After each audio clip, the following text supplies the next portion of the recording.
오늘은 너희는 나를 누구라 하느냐라는 제목으로 하나님의 말씀 전하도록 하겠습니다. 사람들은 인생을 선택의 연속이다, 또 결정의 연속이다 이렇게 말합니다. 아침에 일어나면서 일어날까 말까 이것 또한 선택을 하고 결정을 하지요. 무슨 옷을 입고 나갈까 선택하고 결정합니다. 하루의 일정을 어떻게 할 것인가 또 선택을 하고 결정을 하지요. 이러한 선택과 결정에 따라서 인생은 달라질 수 있습니다. 그래서 순간의 선택이 인생을 좌우한다 이렇게 말하지 않습니까? 이처럼 사람은 살면서 매 순간 선택과 결정을 고민할 수밖에 없습니다. 그러므로 인생은 알아감의 연속이다 이렇게 또한 말씀드릴 수 있습니다. 인간이 만물의 영장인 이유는 바로 생각하는 능력 때문인데요. 이러한 생각과 판단 그리고 선택과 결정은 모두 지식을 바탕으로 하기 때문입니다. 인간의 경험 역시 지식의 일부가 되어 모든 생각과 판단 그리고 선택과 결정에 영향을 미칩니다. 이러한 알므로서의 지식은 사물이나 사람 그리고 어떤 원리들에 대한 것을 그 내용으로 하는데요. 그래서 우리는 사물과 사람과 원리들을 생각하고 고려하여서 우리의 생각을 해나가고 판단하며 선택과 결정을 내리게 됩니다. 그렇다면 우리 인생에서 가장 중요한 선택과 결정은 무엇이며 그러한 선택과 결정을 내리는 데 있어서 중요한 지식은 무엇일까요? 우리 인생에 있어서 가장 중요한 선택과 결정은 바로 구원을 얻는 것입니다. 우리가 천국에 갈 것이냐 지옥에 갈 것이냐 이것이 우리 인생에 있어서 가장 중요한 결정입니다. 이 중요한 결정에 있어서 가장 결정적인 지식은 바로 예수 그리스도가 누구신지를 아는 것입니다. 그러므로 우리의 인생은 예수 그리스도가 누구신지를 제대로 알 때에 온전히 달라질 수 있는 것입니다. 예수님도 제자들에게 너희는 나를 누구라 하느냐 이렇게 물으셨습니다. 이 질문에 베드로는 주는 그리스도시요 살아계신 하나님의 아들입니다. 이렇게 고백하죠. 그런 베드로에게 예수님은 바요나 시몬아 내가 복이 있도다. 이를 내게 알게 한 것은 혈육이 아니요 하늘에 계신 내 아버지시니라. 또 내가 내게 이르노니 너는 베드로라. 내가 이 반석 위에 내 교회를 세우리니 음부의 권세가 이기지 못하리라. 내가 천국 열쇠를 내게 주리니 내가 땅에서 무엇이든지 매면 하늘에서도 매일 것이요 내가 땅에서 무엇이든지 풀면 하늘에서도 풀리리라. 이렇게 칭찬하십니다. 예수님이 누구신지에 대한 베드로의 지식은 그에게 그로 하여금 복을 받게 했습니다. 예수 그리스도에 대한 베드로의 지식은 그에게 천국의 열쇠를 얻는 그러한 은혜를 얻게 하지요. 그래서 그가 땅에서 매면 하늘에서도 매이고 땅에서 풀면 하늘에서도 풀리는 권세를 얻게 했습니다. 또한 베드로가 가진 예수 그리스도에 대한 지식은 그를 교회의 반석이 되게 하였습니다. 이 얼마나 놀라운 복입니까? 무엇보다 예수 그리스도에 대한 이 지식은 우리로 하여금 복을 얻게 하는데 구원의 복을 얻게 합니다. 그렇다면 우리를 구원하신 예수 그리스도는 과연 누구이시기에 우리에게 이러한 구원의 복을 허락해 주시는 것일까요? 본문은 예수님께서 탄생하실 것을 천사가 예언하고 있는 말씀입니다. 우리는 본문을 통해서 예수 그리스도가 누구시며 그분을 통해 우리가 받는 구원이 얼마나 큰 복인지를 깨달아 알 수 있습니다. 먼저 예수님은 아브라함과 다윗 언약의 성취자이십니다. 하나님은 아브라함에게 가나안 땅을 주리라 이렇게 약속하십니다. 그리고 또한 그의 후손이 하늘의 별과 같이 바다의 모래와 같이 큰 민족을 이루겠다 이렇게 약속하시죠. 뿐만 아니라 그로 모든 민족의 복의 근원이 되게 하시겠다 이렇게 약속하십니다. 이것이 아브라함에게 하신 하나님의 언약의 내용입니다. 하나님께서는 약속하신 대로 그의 후손 이스라엘 백성이 애굽에서 큰 민족을 이루게 하시죠. 그리고 또한 그들을 애굽에서 이끌어내사 가나안 땅에 들여보내셔서 그 땅을 기업으로 얻게 하십니다. 그런 다음에 예수 그리스도가 그의 후손으로 태어나게 하심으로 말미암아 그 예수 그리스도를 믿는 모든 사람들이 구원의 복을 받게 하심으로써 아브라함은 모든 민족의 복의 근원이 됩니다. 이로써 예수 그리스도를 통해서 하나님은 아브라함에게 하신 모든 약속들을 다 이루어 주십니다. 또한 하나님은 다윗에게 내 몸에서 날짜가 영원토록 이스라엘 위에 올라 왕이 될 것이다. 이렇게 약속하십니다.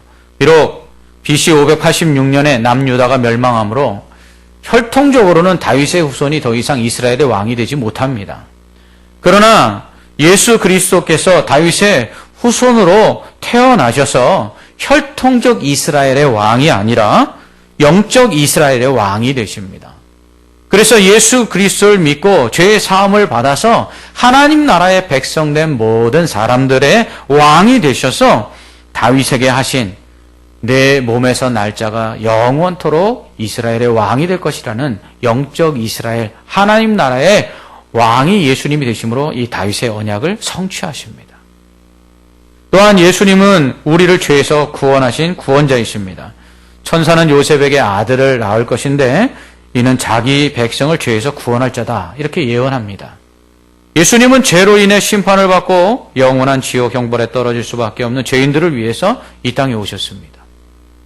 예수님은 율법을 행함으로 의롭다함을 얻을 수 없는 연약한 인간들을 그 정죄함에서 자유함을 얻도록 또 저주를 받아 죽음에 이르지 않도록 구원하시기 위해서 대신 십자가에 달려 돌아가셨습니다.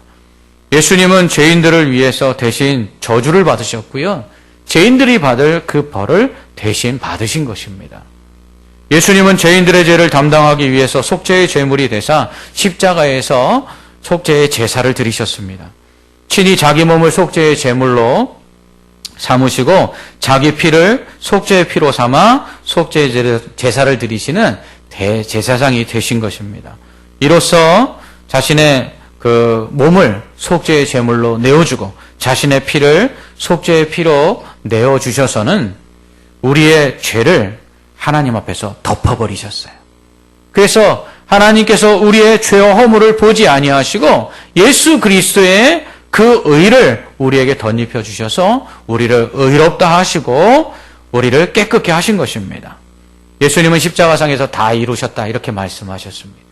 이 다 이루었다라는 원어의 의미는 다 갚았다, 값을 다 치렀다 이런 뜻입니다. 이는 죄인된 우리의 죄에 대한 죄에 대한 형벌을 주님께서 대신 다 치르시고 갚아주신 것입니다. 이로써 예수 그리스도를 믿는 자들은 더 이상 죄로 말미암은 형벌을 받을 필요가 없는 것이죠. 심판에 이르지 않게 된 것입니다.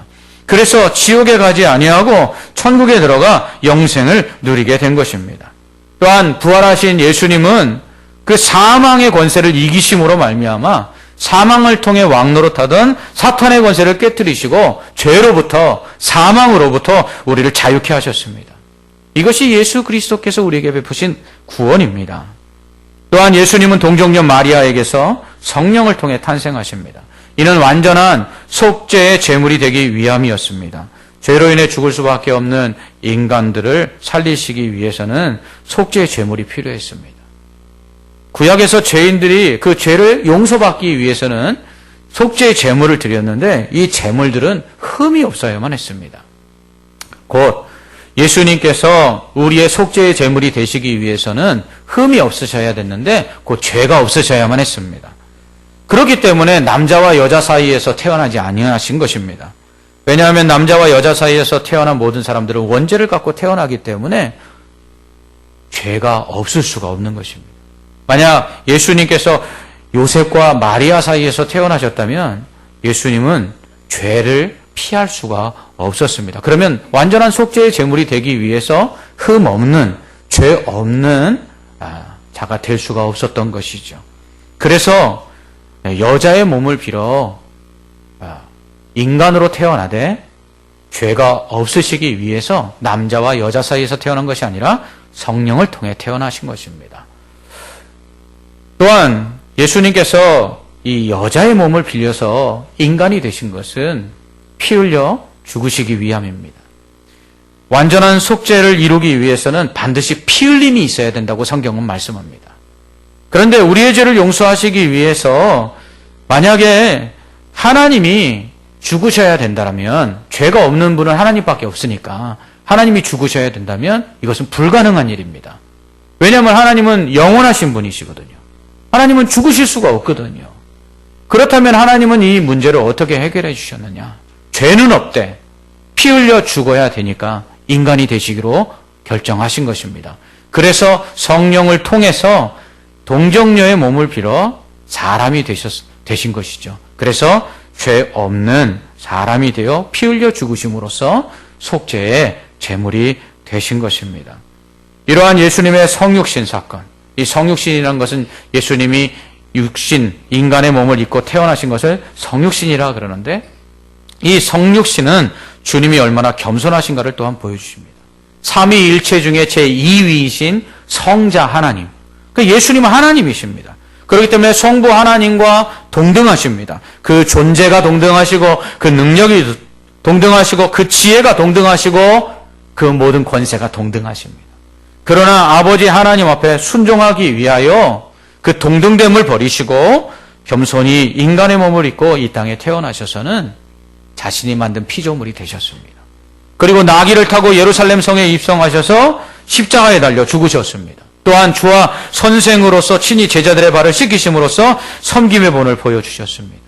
성령과 동정녀 마리아를 통해 성육신하신 사건은 하나님이 우리에 대한 사랑이 얼마나 큰지를 보여주시며 우리를 위해서 낮아지신 예수님의 겸손을 보여주고 있습니다. 이를 통해서 그 예수께서 완전한 속죄의 제물이 되시기 위해서 성령으로 말미암아 죄 없이 동정녀 마리아에게서 태어나심으로 피 흘려 죽으심으로 우리의 죄를 사해 주신 것입니다.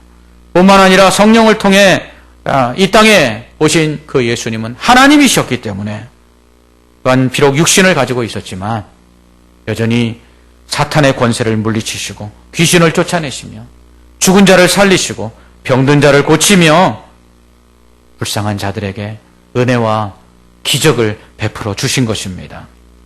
이렇게 죄인들을 죄에서 구원하시기 위해 육신을 입고 이 땅에 오신 예수님은 그 탄생부터 죽음 그리고 부활과 승천에 이르기까지 전 인생이 다 예언된 그러한 인생을 사셨습니다.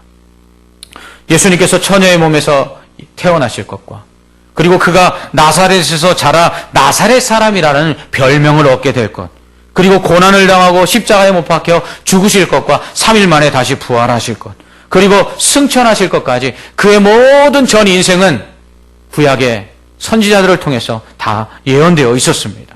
그리고 예수님은 그 예언된 말씀을 하나하나 모두 다 성취하시기 위해서 그의 탄생부터 죽음과 부활과 승천하시기까지 그 예언된 말씀을 대로 그렇게 사셨습니다. 이렇게 예언된 언약의 그 성취를 통해서 예수님은 하나님께서 그 말씀하시는 것을 얼마나 신실하게 지켜주시는가, 우리에게 약속하신 것을 얼마나 철저하게 지키시는 좋으신 분인가를 증명하신 것입니다. 또한 구원은 하나님의 약속에 의해서 이루어지는 것이지 인간의 노력이나 행함으로 이루어지는 것이 아니라는 것을 보여주셨습니다. 예수님께서는 그 탄생부터 그 죽음과 부활과 승천에 이르기까지 모두 다 예언된 말씀을 성취하시는 삶을 그렇게 사셨습니다. 이로써 예수 그리스도를 통한 구원은 하나님께서 이미 우리에게 약속하신 그 말씀을 통해서 우리에게 주어진 것이다 라는 것을 보여주고 있는 것입니다. 그래서 사도 바울은 에베소서 2장 8절로 9절에서 너희는 그 은혜에 의하여 믿음으로 말미암아 구원을 받았으니 이것은 너희에게서 난 것이 아니요 하나님의 선물이라 행위에서 난 것이 아니니 이는 누구든지 자랑하지 못하게 함이라. 아멘. 이렇게 말씀합니다. 곧 예수 그리스도를 통해서 값없이 구원을 받은 우리의 구원은 하나님의 은혜요. 또한 이것은 어떠한 공로나 자격이 있어서 받는 것이 아니라 하나님께서 이미 만세전에 택하시고 약속하신 그 약속대로 우리를 구원해 주신 선물이라는 것입니다. 하나님은 예수 그리스도를 통해 구원받은 자들이 선한 일을 할 수 있도록 이미 전에 예비하셨습니다. 이를 위해 예수 그리스도를 보내주셔서 죄인들을 구원하실 계획을 미리 세우신 것이죠. 이를 예언하셨고 예수 그리스도를 통해서 성취하신 것입니다. 이로써 예수 그리스도를 믿는 자들을 구원하셨고 그들로 선한 일을 행하도록 성령을 보내주셨습니다. 예수님은 이처럼 예언된 언약의 말씀을 성취하심으로써 죄인들을 구원하시고 선을 행하는 하나님의 백성들을 만드시기를 원하셨던 것입니다. 또한 예수님은 임마누엘 곧 육신을 입고 이 땅에 오신 거룩하신 살아계신 성전입니다. 하나님은 출애굽한 이스라엘 백성들에게 성막을 지으라 그랬어요. 이 성막은 천막으로 된 성전입니다. 여호와의 집이다 이렇게 일컬음을 받았는데요. 왕이신 하나님께서 이스라엘 백성들을 다스리기 위해서 거하시는 왕궁이었습니다. 그곳에서 하나님은 백성들을 만나셨습니다. 그래서 성막에 도달한 이름이 회막입니다. 영어로는 미팅 텐트다 그랬는데 하나님께서 그의 백성을 만나 주셨습니다. 그리고 그 백성들에게 경배를 받으셨습니다. 그리고 그들의 죄를 용서해 주셨고요. 그들에게 축복하셨습니다. 그리고 그곳에서 백성들의 기도를 들으시고 응답하셨습니다. 이 성막은 바로 나중에 솔로몬에 의해서 성전으로 다시 지어지게 되지요.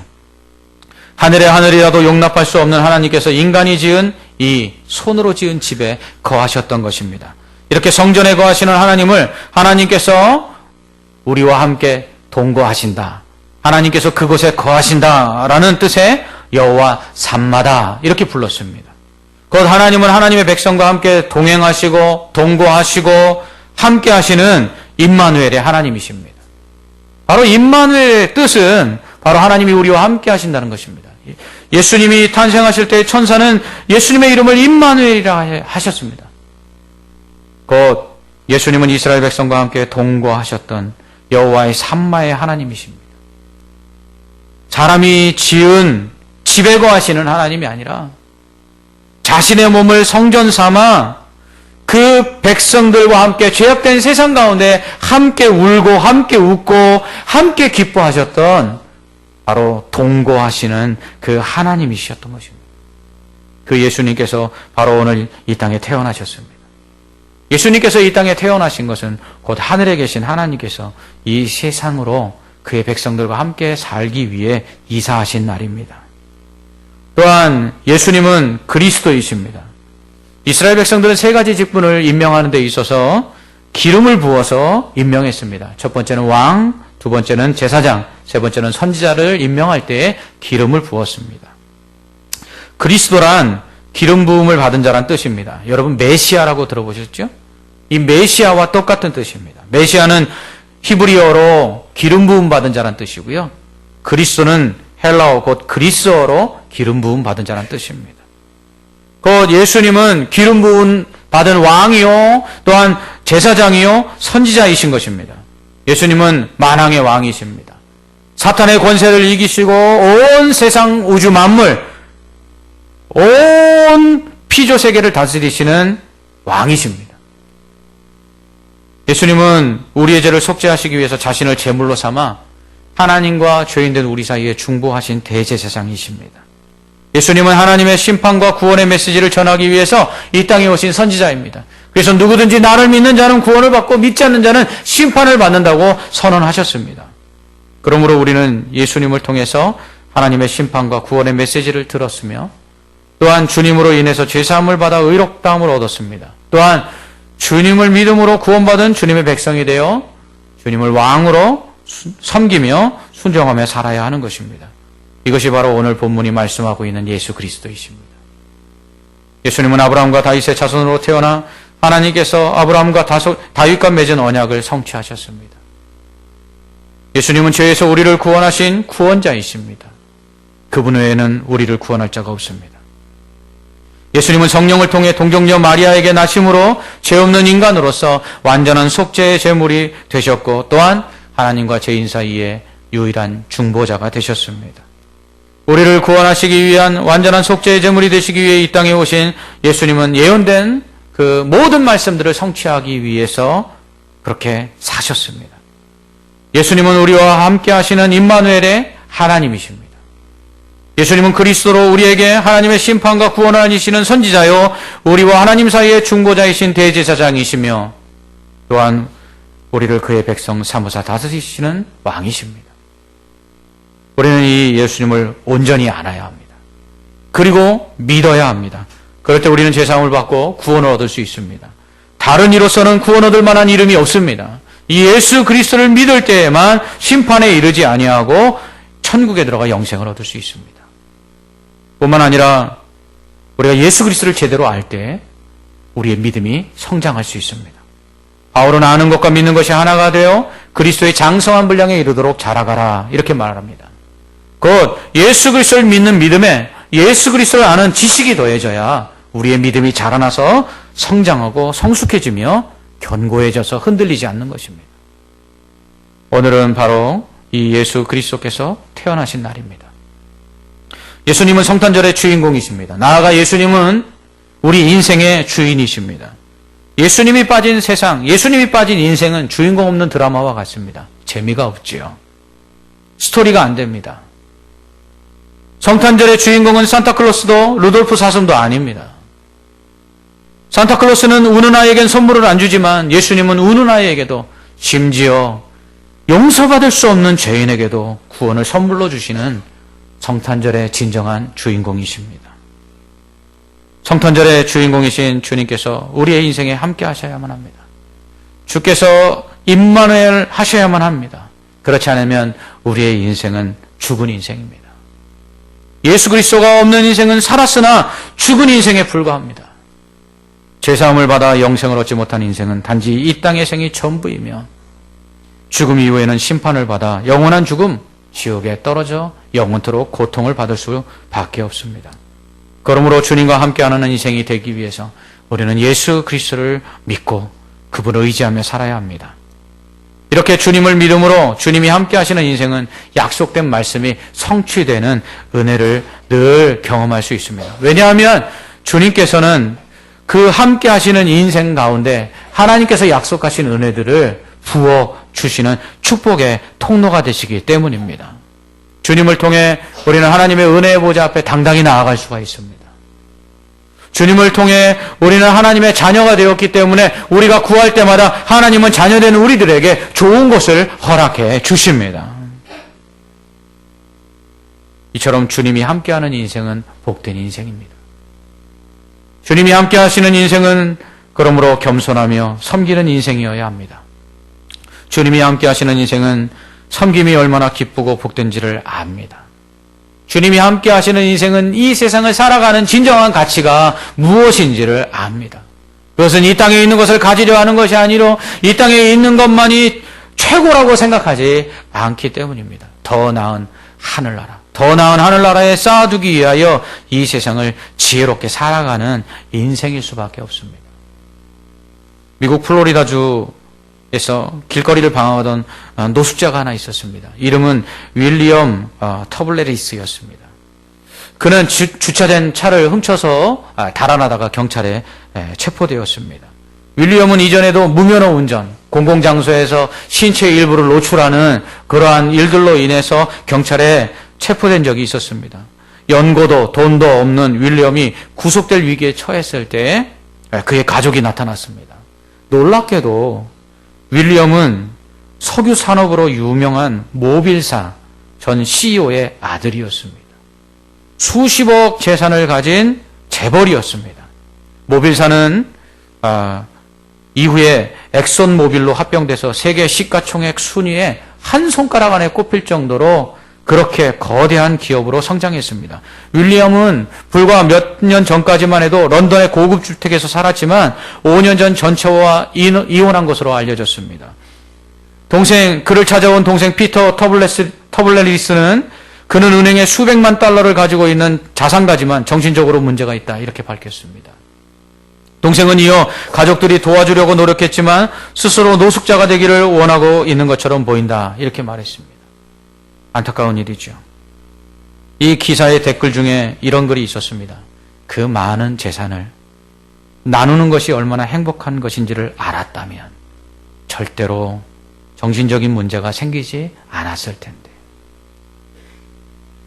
이 땅이 전부인 사람들의 특징입니다. 이 땅이 전부인 줄 아는 사람들, 이 땅의 재물이 전부이고 이 땅의 권세가 전부이고 이 땅에 갖는 것이 전부라고 생각했던 사람들, 그러나 그것을 다 가져도 채워질 수 없는 그들 안에 있는 이 영적인 허탈감, 그것들은 그들이 가진 재산을 다 내려놓고 고급 저택을 벗어나 길거리에서 노숙하는 처지로 만들고 말았던 것입니다.